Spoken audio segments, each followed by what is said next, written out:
Trump's first executive actions, a bold start to his second term.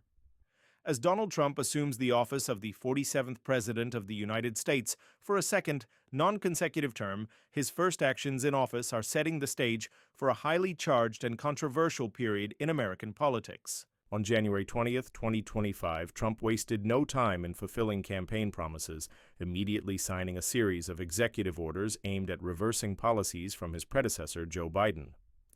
These actions are not only a direct repudiation of the Biden administration's policies, but also a bold declaration of Trump's intent to chart his own course. Free from the traditional constraints of Washington politics, one of the most significant executive actions Trump took was halting key Biden-era directives, which had placed emphasis on progressive reforms, particularly in the areas of climate change, healthcare, and public policy. For example, Trump froze federal hiring, a policy that had been part of the Biden administration's broader efforts to expand government programs and services. This decision aligns with Trump's long-standing stance on reducing the size of the federal government and prioritizing budget cuts.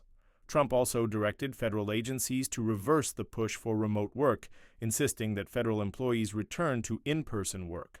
In Trump's view, this is essential for boosting productivity and reasserting a sense of discipline in government operations. This move comes at a time when many government offices were still adjusting to remote work after the COVID-19 pandemic, which raises questions about the long-term viability of such a policy. Perhaps the most controversial executive order Trump signed was his decision to withdraw the U.S. from the Paris Climate Agreement once again. The original withdrawal under his first term had drawn global condemnation, and this second withdrawal is likely to reignite debates on climate change policy.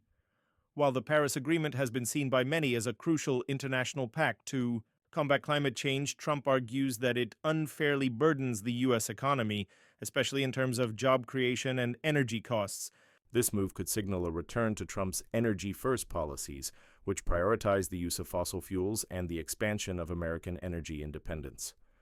For many environmentalists and world leaders, this decision is a setback in the global fight against climate change, while for others, it represents a victory for American economic interests. These executive orders are a clear sign that Trump's presidency will take a drastically different approach compared to his predecessor.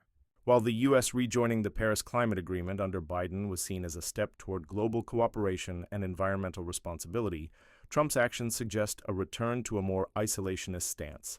This policy shift could have far-reaching effects not only on the U.S. economy but also on its global relationships. As Trump continues to push for deregulation and a return to his America First policies, his administration's approach will undoubtedly have lasting consequences for both domestic policy and international diplomacy.